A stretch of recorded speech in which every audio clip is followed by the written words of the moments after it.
Me taku api, trokahe le ampetuki le, me chante hetaha, iuskia nape ochius bapelo, le miecha ikranchola tipi ektawahi, na mazashkanshkan oapre wanji lakotia woglakapi na lakowichoch apki, hena nupi iwoglakinkta yelo. Duecha duktetaha nach nakapi ki hena wopila tranka ipre lo. My relatives, first of all, on this day from my heart, I extend my handshake in a happy way. This is me. I have come to the radio station, and for 1 hour I will speak upon both the Lakota language and culture. Those that from wherever you are sitting and listening, I give you my words of thanks. With that, I welcome you to the July 29th, 2026 edition of the Lakota Language or Lakota Culture Hour. This is Dana Dupree, and we are on our 34th episode, 34th program that we have here for our show. And today is a good day. First of all, we'd like to review what I discussed last week. We did as usual, we start with the introduction, the review, and the prayer, and then we go into some materials. And so one of the things that after the prayer last week, we did some review of material from the first portion of the radio shows that we did in the recent, or I guess in the beginning. And then we jumped into Hechitu Yellow, which is a student manual that was produced at Oglala Lakota College, January 1989, I believe is the date. And this was a lesson 15 review from lesson 6 to 14. We didn't do the first 5 lessons out of this manual, but we will address them. I think they're very important to include into this process. And after the lesson, we went into a series of stories: the elk man, the blue egg, and the man who married a buffalo woman. And by that time, we completed our program, so then we just, I finished the program, and now today we are here with a new program, new information. Again, we start with prayer. We use the Serenity Prayer, and this was a prayer that was translated by Mr. Sidney Keith, the late Sidney Keith, Lexi, and I still have that poster hanging, or not hanging, but I have it in my possession, and it has some artwork on it, some graphics, and then the Lakota translation. And that was way back in the day. It was produced. So here's the Serenity Prayer. Tonkashila wachwala makuyo. Daku waglut chokja oaki hisni hena omakiayo. Daku waglut chokja oaki hena washake makuo. Na omakiaki lena woksape wagluhakta yelo. God grant me the serenity to accept the things that I cannot change, the courage to change the things that I can, and the wisdom to know the difference. Amen. Amen. And the key phrase is hektakia akekupo. Keep coming back, keep coming back. And this is for people that are on the recovery trail or seeking to find a way to recover on the, maybe it's a red road, could be a sobriety group, it could be the AA, the steps of the AA. And the program here addresses culture, language, and also the mental health issues. And so we try to address as much as we can or I can, through the time that I have allotted per show. You think about what's going through your mind as you are struggling to work with making a change in your life. And that's a battle in itself. But I did have something for that. Just like a pharmacist, I have something for everything. Maybe not the total cures all.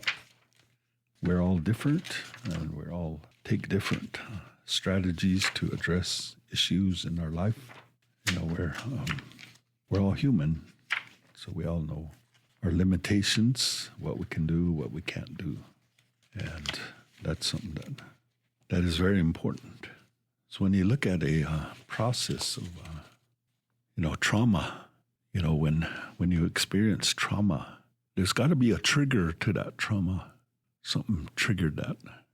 And then the event that happens. And it could be a death, it could be a sickness, could be a missing child, could be somebody wandered off and is lost somewhere. Could be a relative that just takes off and doesn't tell anybody. And so it's always traumatic when you go through a process like that. And so one of the things that I want to share with you is that there's some areas that are addressed, and we need to find some kind of purpose, some kind of meaning behind everything. So whatever triggered that traumatic event, it allows us to feel, and the feelings that we have. We had a counseling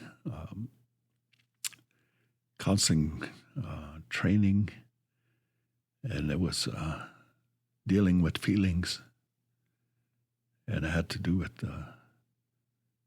a person that is going through maybe trauma or going through a situation, and some of them don't have feelings. There's called apathy and empathy. So apathy is you have feelings, but you don't place those feelings on anything. You just detach yourself. And then there's empathy, where you do feel it. You feel what's going on, feel what's happening inside your body, and you try to help. You empathize.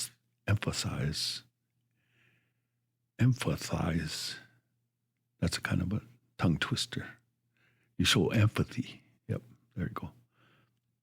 And because emphasize is another whole different world. But some of the feelings that are attached to that is a feeling of helplessness. When something is beyond your control, something happened that already happened, and you don't know. Maybe you just heard by word of mouth of something that happened.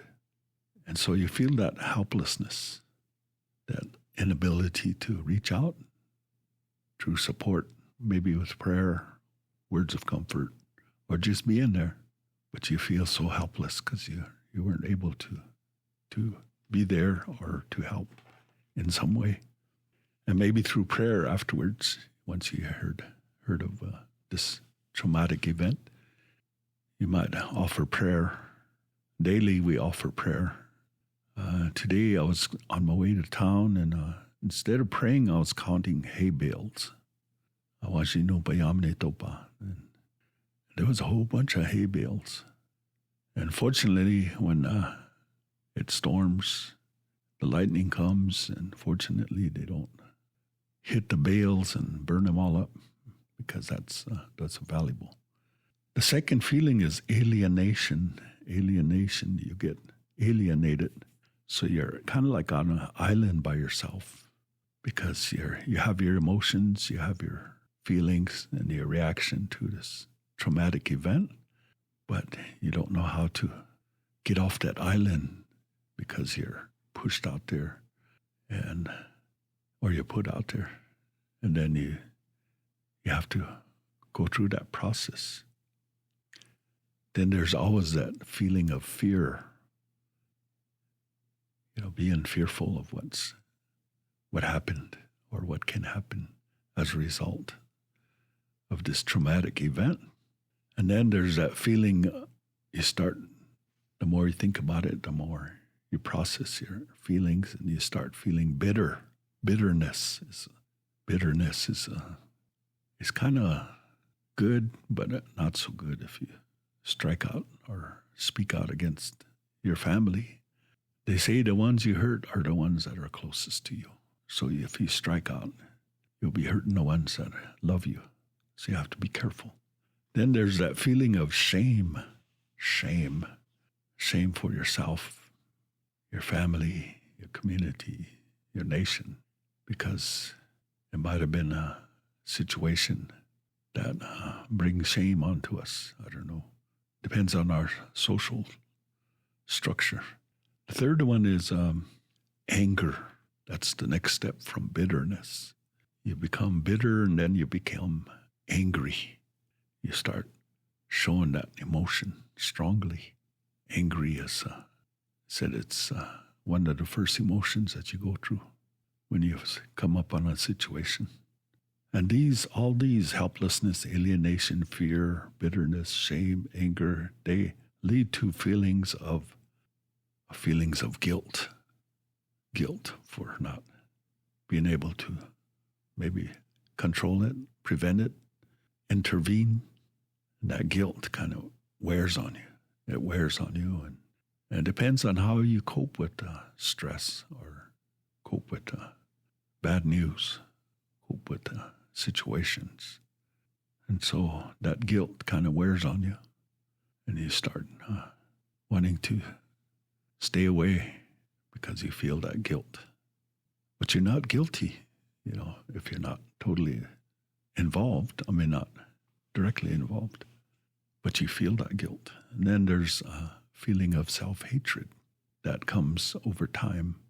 Self-hatred, because you're looking at yourself, and that self-hate finds purpose in your heart to get you to start hating yourself for who you are. And that's kind of where we all have to take a deep breath and just kind of let that energy flow from us. Sit and meditate, or take a walk, or take a drink of cold water, look around, find a soft, comfortable environment, because there's a foundation for all this, or I guess not a foundation, but it's part of a process that's been going on for generations. And it's a diagram that I'm looking at, and it's called cycle of use and abuse. And it could be applied to alcohol, drugs, could be applied to other areas. But in the cycle, it's a beginning and an ending. And the beginning is none, which means if it's drugs or alcohol or whatever, none. You didn't have no experience with it. It didn't affect your life. But then the first part is called experiment, where your curiosity gets the best of you after a while, and you want to experiment. That experiment, you might try something once or twice and it tastes terrible, or it's a really bad experience, and then you try to revert back to a non-user.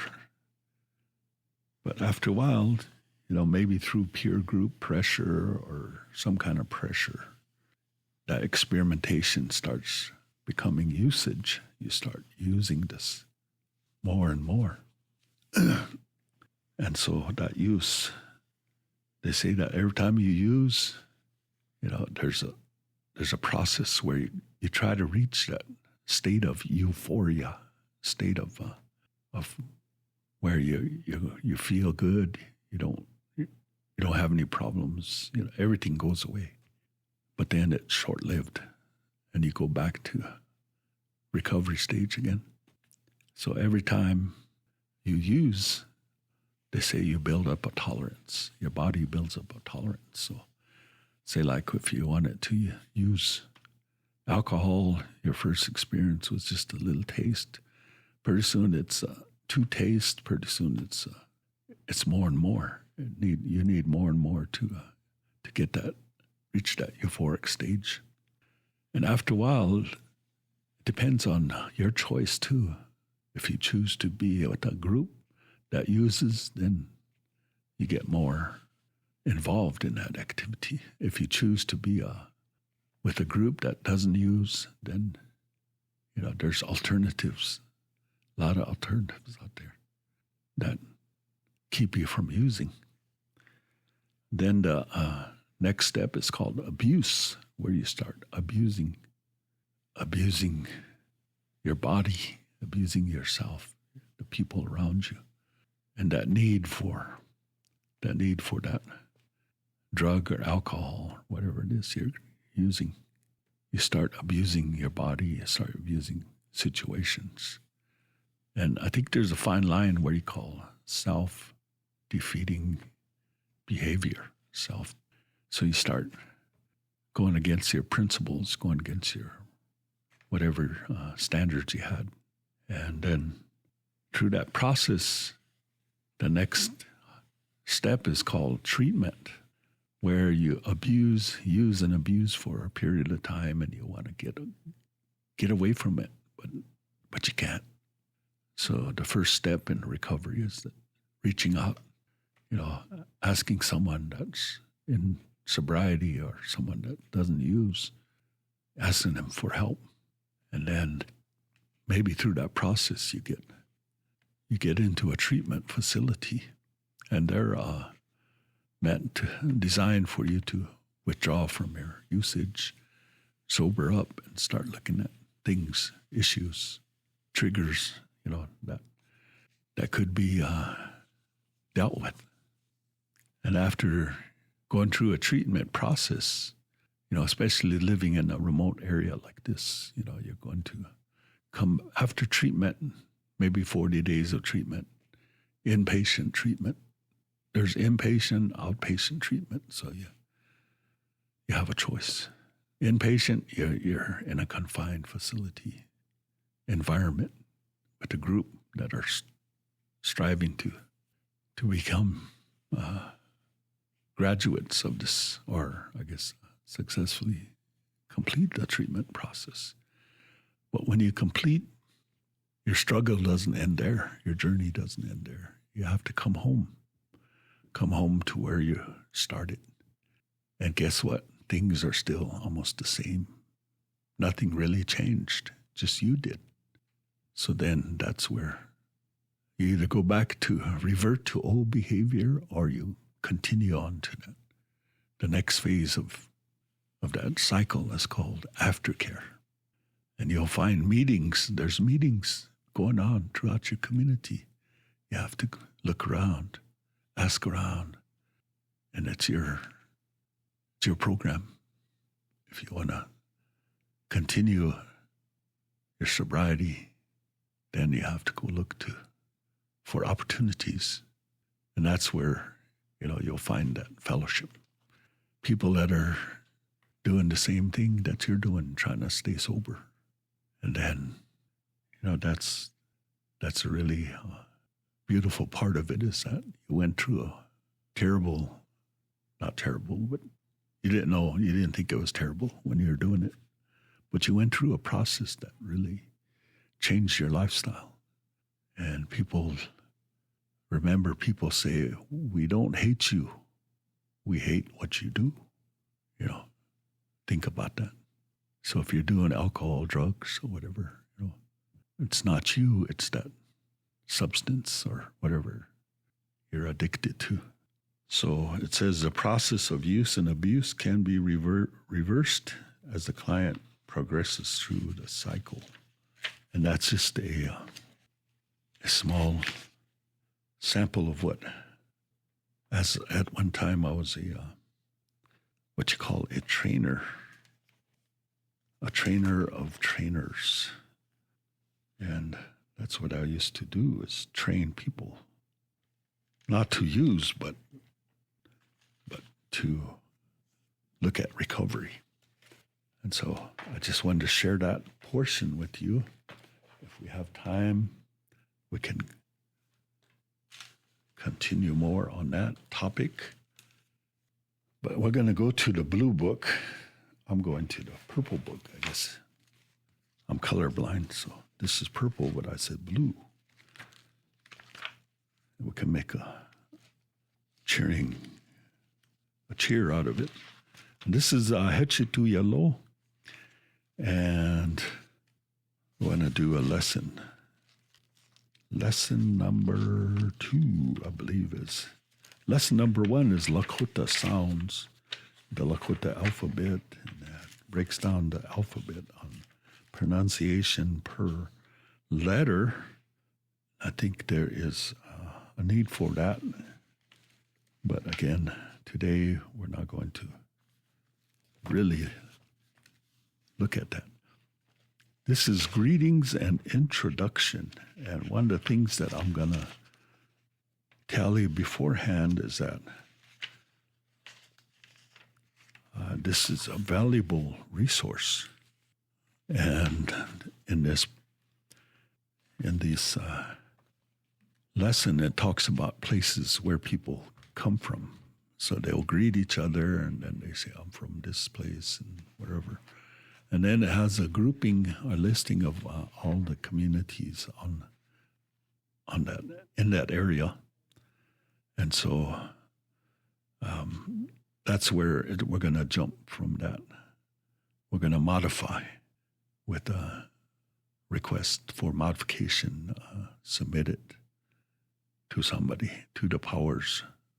And we're going to utilize ours. We have our own our districts and communities, and some don't have Lakota names.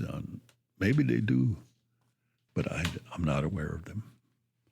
Or I could address it. So this is lesson 2, greetings and introductions.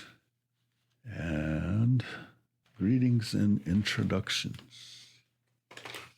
Greetings and introductions between Lakota people are different, depending on who is speaking. The following are different forms of introductions which you may hear from time to time. And we're going to use names, but these are fictitious names. They're not actually people. We're just picking names on the air.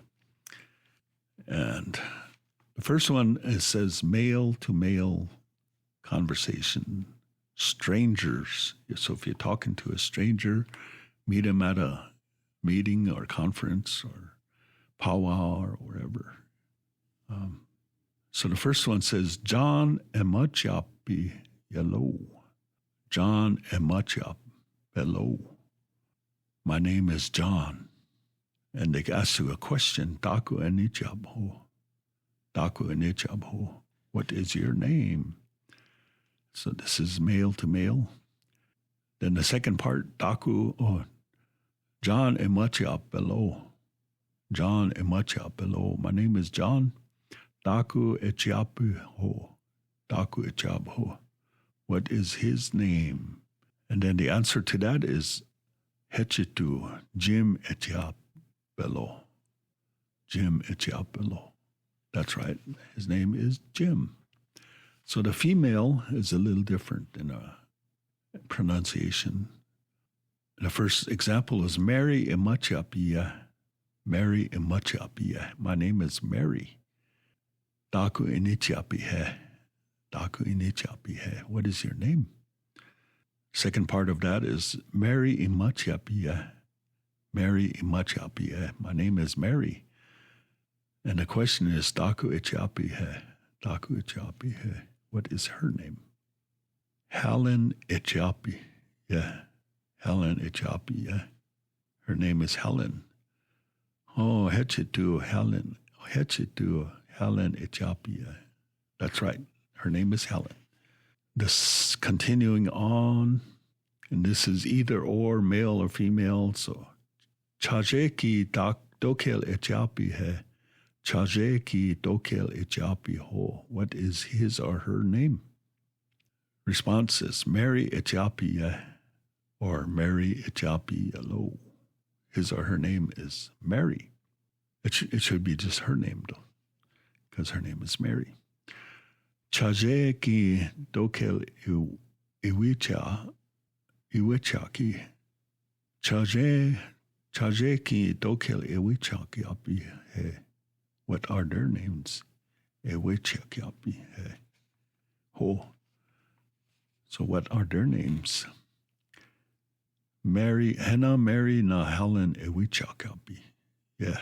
Hena Mary na Helen iwicha ki api. Yellow. Their names are Mary and Helen. And Mary says, Mary Mia Lo. It can't be used in that one because she's a female. So Mary Mia Ksto. I am Mary. Nish nitwehe. Who are you? And then she says, Mary Mia Ksto. Mary Miexto. I am Mary. He is dwehe.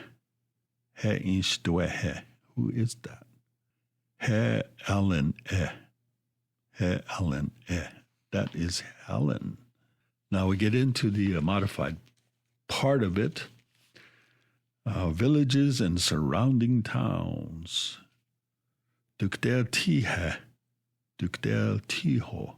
Where does he or she live? And I'm going to just use our local one. Matowakba El Tia. Matowakba El Tialo. He or she lives at Bear Creek. Okay. Dukdel Mary Tihe. Dukdel Mary Tiho. Where does Mary live? Mary Pezitro Ekta. Mary Pezitro El Tia. Mary Pezitro El Tialo. Mary lives at Greengrass. And then the question again is Dukdel Tipi He. Dukdel Tipi Ho. Where do they live? And I'll go down the list. Wakia Baha El Tipi. Wakia Baha El Tipi Yo. They live at Thunder Butte. Dukdel Mary na Helen Tipi He. Dukdel Mary na Helen Tipi Ho. Where do Mary and Helen live? And you could respond by say, Mary na Helen Wichaganaka Sa El Tipi. Mary na Helen Wichaganaka Sa El Tipi. They live at Red Scaffold. And then this is the breakdown, and we'll go with our list on Cheyenne River. This has a list of the Pine Ridge Reservation communities. And again, I'm just going to go with the ones that I know. Some that don't have Lakota names might be a part of a district too. So the first one, we use the first one is Matowakba. Matowakba is Bear Creek. And Dupree, it doesn't have a Lakota name. And you could say Hechitokia Wati. Hechitokia, way over there. But Dupree doesn't have a Lakota name. Maybe they do. We'll find one. And then Greengrass, we use that name, Pezitro Wakpa. Pezitro Wakpa.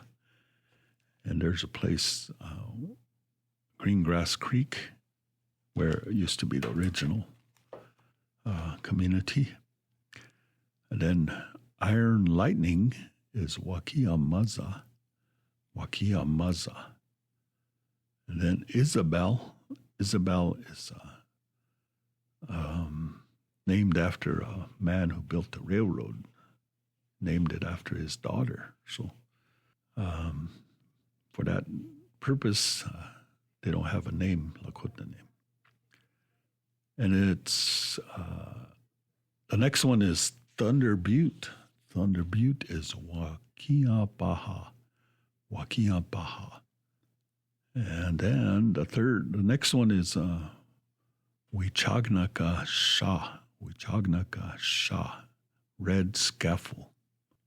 And then the next one, Bridger, doesn't have a Lakota name per se because it was named after Army guy or a cavalry or a trader. I think he was a trader or a scout or something.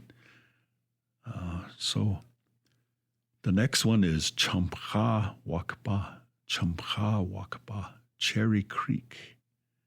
And then the people around Bridger and this area, they call themselves Thakini, the survivors. And this reflects back to the Wounded Knee times. Thakini. So we have Wamblipaha. Wamblipaha is Eagle Butte, and they cover two districts of our tribal political structure. So there's West Eagle Butte, East Eagle Butte, but there's districts, 5 districts within that, I believe. Maybe more than 5. And so Wamblipaha.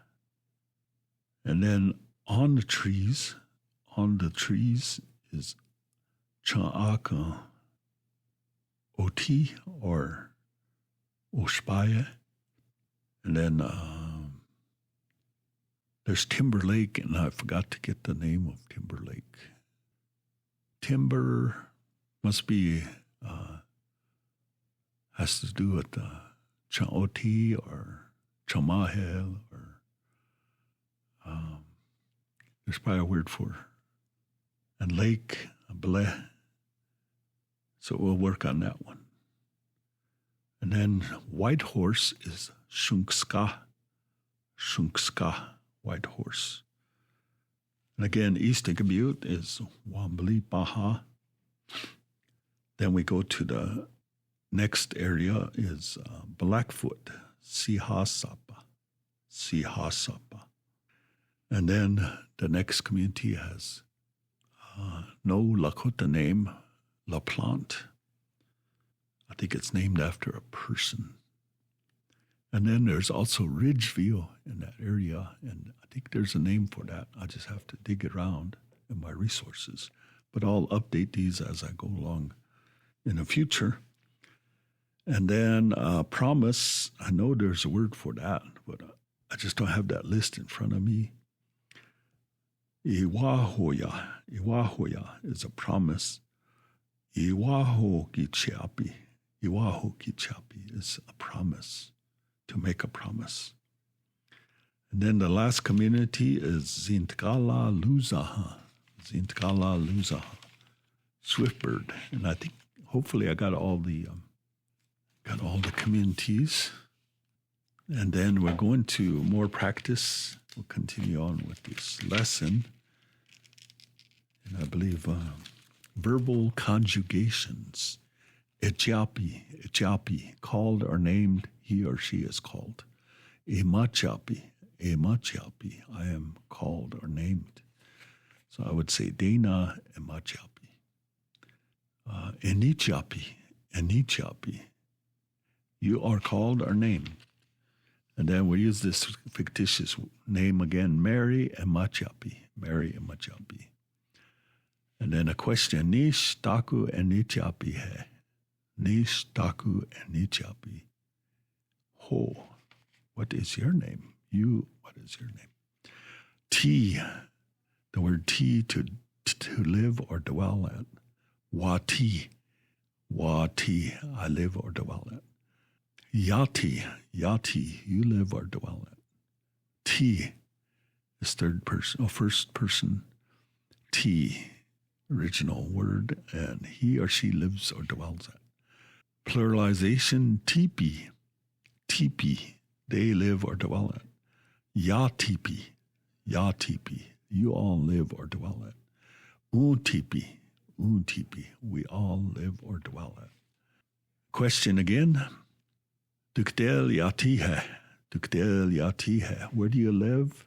And mie Champha Elwati.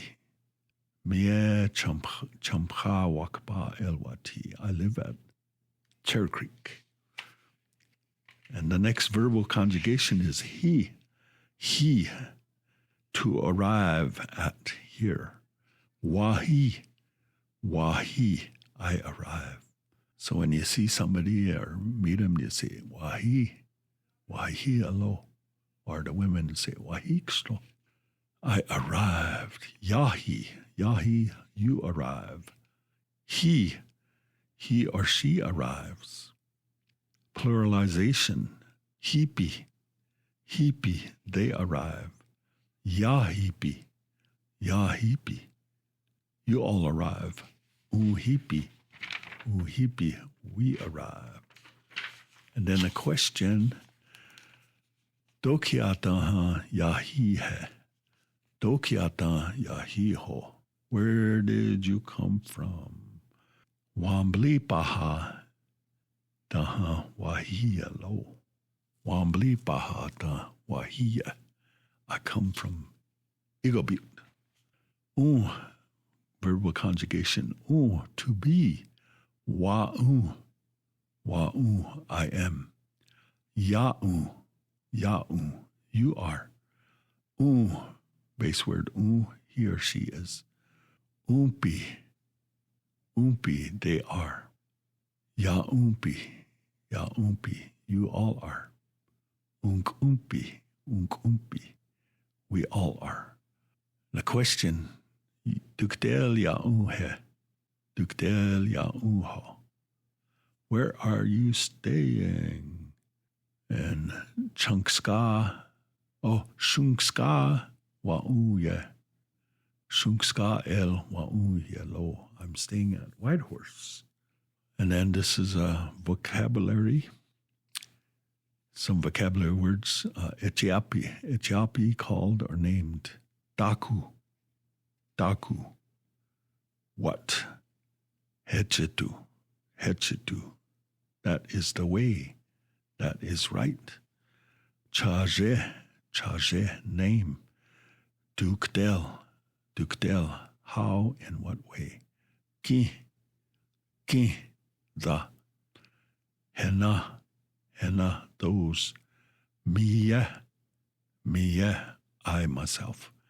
Due, who. Dukdel, where. T, to live in a place. Niche, you. Nia, you yourself. Daha, from. Dokia, where. El, at or to. He, to arrive. To be. Na, and niya, you yourself. Additional dialogue. Lakota iya yo. Speak Lakota. Nia Lakota iya ye. Nia Lakota iya yo. You speak Lakota. Yuha Lakol Iapi. Yuha Lakota Iapi yo. All of you speak Lakota. Eya yo. Say it. Ake iya yo. Say it again. Ho tranka iya yo. Say it louder. Ake iuha ho tranka eapi. Ake iuha ho tranka eapi yo. All of you say it again louder. And your response would be say, huh? Because no, we can't hear it. Hechetu he. Hechetu ho. Is that right? Hechetu he. Hechetu ho. Ha, hechetu ye. Ha, hechetu ye lo. Yes, that's right. Hechetu he. Hechutuho. Yes, that is right. Hia hechutusni. Hia hechutusni. Hello, no, that's not right. Le Lakota dokiske iapi he. Le Lakota dokiske iapi ho. How do you say this in Lakota? And then you would say this, the word, and then you'd say hechel iapi when you finish that. They say.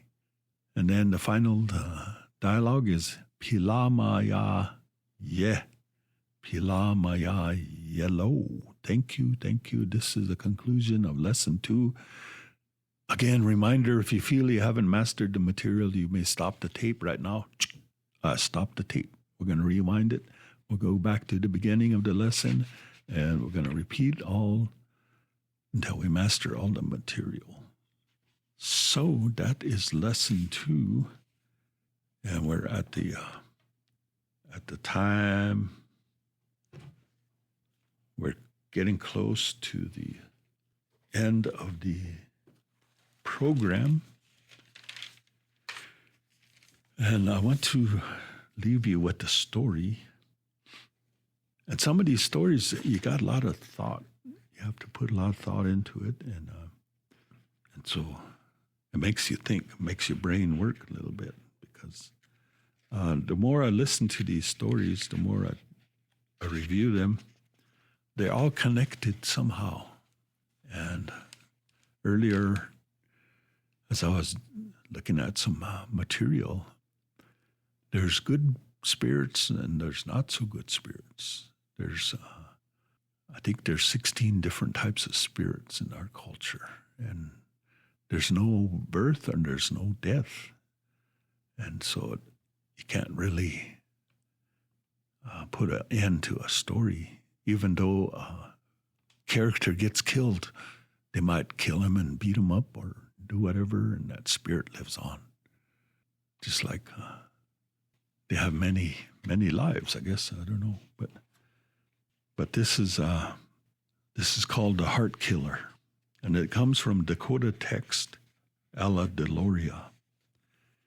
And again, I want to share this with you so that you'll be able to learn from it, or maybe reflect on your life, your stories, compare.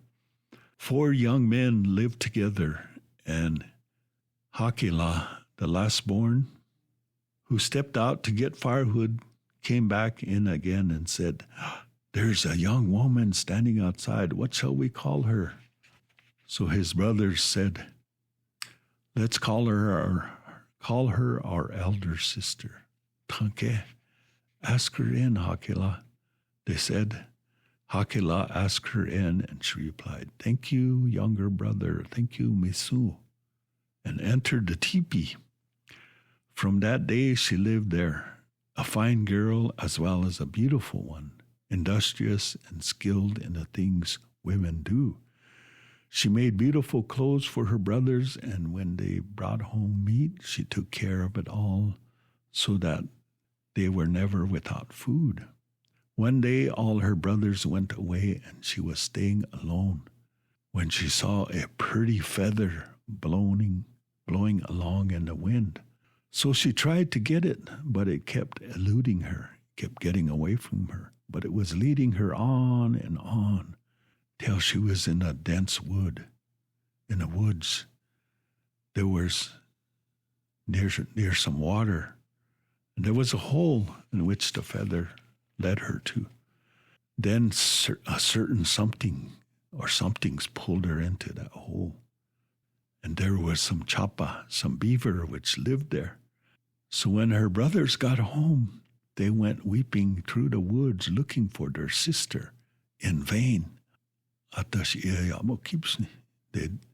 And then the next to the one, that the youngest, who felt especially sad, he walked along a stream hunting for his sister and thought he saw something out of the corner of his eye, so he took a better look at it. And behold, there was his sister. She was in that hole lying face upward. And the beavers were draining their hot fish on her face.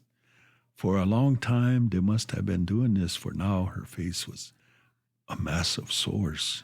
Remember, she was once a beautiful, beautiful girl. So the second youngest son hurried home and told the eldest brother, who went angrily to the scene and said, "You worthless, no-account beings, can it be that out of your number someone was kind to my sister? If so, say I." The room filled with I. And when the noise subsided, a meek small voice said, "Of what good for them to say I? The one with the right to say it is I, sitting in the corner." And the girl said, "My elder brother, he is speaking the truth. When they drained their hot fish on my face, he was always there to drop a small piece of food into my mouth, and that is how I kept alive." "Very well, come outside, you shall live," he said to the youngest, Chapa. And the elder brother said, so this little beaver went outdoors, and the man got out all the rest of them. Then he took his sister and the little beaver home, and everything went well again. Once when, and this young girl, her name was Heart Killer. That's what they called her. Once she made a fire away from home and was tanning hides. Her pet Chapa was picking chips for her fire, and after a time, Hakila came out and said, "Elder sister, come home now, it's time to eat." So they started for their teepee, but Chapa stayed behind and walked about singing something, so they listened and heard. And this is the song. It said, "My eldest brothers, the best of our family, they have been annihilated, and only I with my inferior hide am left. I wear red leaves for mittens. Hey, come along, Chapa. You too must have food. What do you think you are doing?" said Hakila to the little Chapa. And the Chapa called back and said he was singing a death song. Maybe he was Yokshicha. So he was a survivor. Once more, Heart Killer, the woman, beautiful one, was tanning hides when the two women came from somewhere and said, "Heart Killer, come with us. We are going to marry Bleja, and you must marry Teal Duck, Magaxicha." So she said, "Why? I'm perfectly happy and well off at home. Why should I leave my brothers and go away?" The girls kept teasing her. Then after a while, seeming to give up, they walked away, but at a distance they turned and called back, "Well then, just for that, we will take this along." And they showed her pet Chapa. So Heart Killer ran after them, begging for them to give back Chapa, but they carried it away, and she followed them little by little until they were too far away for her to find her way home. Then they surrendered Chapa back to her. The three were now stopped by a deep stream, and across the river was a tribal camp. "So we have come to marry Bleja, and this one has come to marry Magaxicha," they called to the camp. And almost at once, a white boat started over. As it neared them, a man spitting out white beads came, so they saw him. "There now, the one coming is Magaxicha. You shall marry him," they said. The other girls said. So Heart Killer was very unhappy and wept as she stood. But there being no way out of this, like lying down to die, in the end she entered the boat and went off with him. Just then a blue boat started coming, and the man in it was spitting blue beads.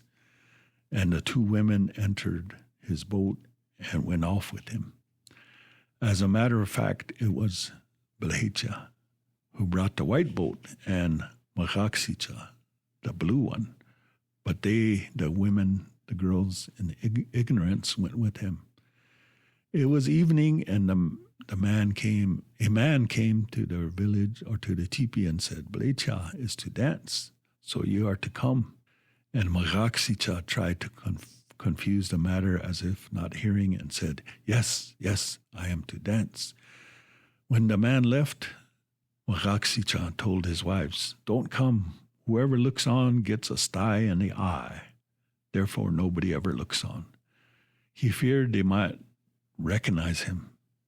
But after he had gone, they followed him there and saw him lying on the ground. Magaksicha was lying on the ground and Blecha was dancing on his back. They returned, the two wives returned, and very angry, and one of them made a bag of flying ants, and one a bag of wasps.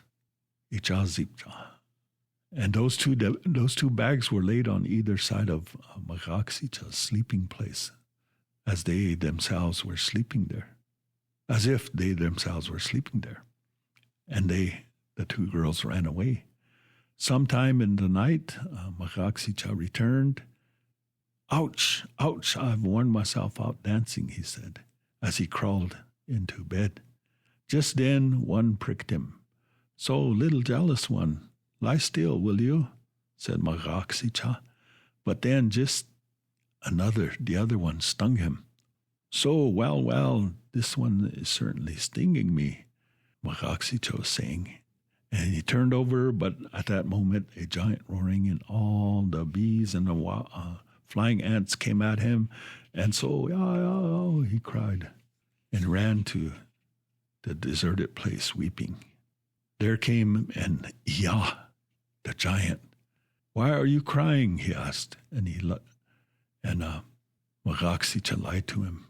Blecha has stolen my wife, he said. Well, then go home and bring me a white knife, wet it until it is very keen, said Iya. So Magaksicha went and soon returned with a knife, wet it until it was flexible from thinness.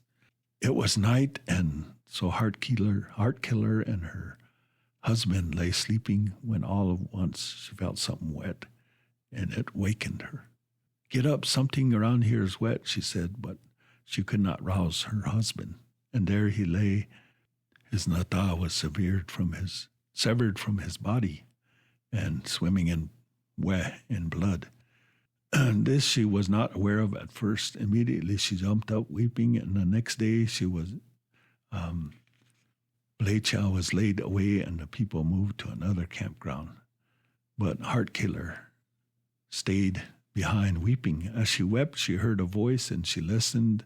She happened to see Iya the giant coming over a distant hill and running towards her. So he ran with her little beaver they ran away from Iya. They came to a deep stream that was already mentioned earlier, and they paused there while Beaver hurriedly built a bridge over which they crossed safely. At once, he proceeded to undo the bridge, and then they came on and on that night, and they saw Iya up in the moon, which was sailing high in the sky. In his hand he held the nata of Blecha. And the reason why was that Iya had no way of crossing the stream. At once Heart Killer and her Chapa traveled homeward, and after a long time they arrived at her brother's home, where they were happy to see her. From that time, Heart Killer never went anywhere again but lived with her brothers. The young men grew closer watch of their sister now, so that never again so terrible a thing could come to her. Oh, hechetu yellow. So that is the story of Heart Killer. And I just want to thank you for your time. I believe we're out of time, but wana mi glushta yellow me takya pi chale. Tiata waganina asni waking telo na doha trogata kya heche. Lechi wakuk telo na ke wagla kingta na tuana na rumta na ka ke na wopila tranka na ke ampetu wa ste wa ji hapo na lila tranka lila khate chai waktapo la che manisnia ota yat campo hechu wicho dayon zania la che nia unkte lo cha heugna doksha ke o ha metakuye yasi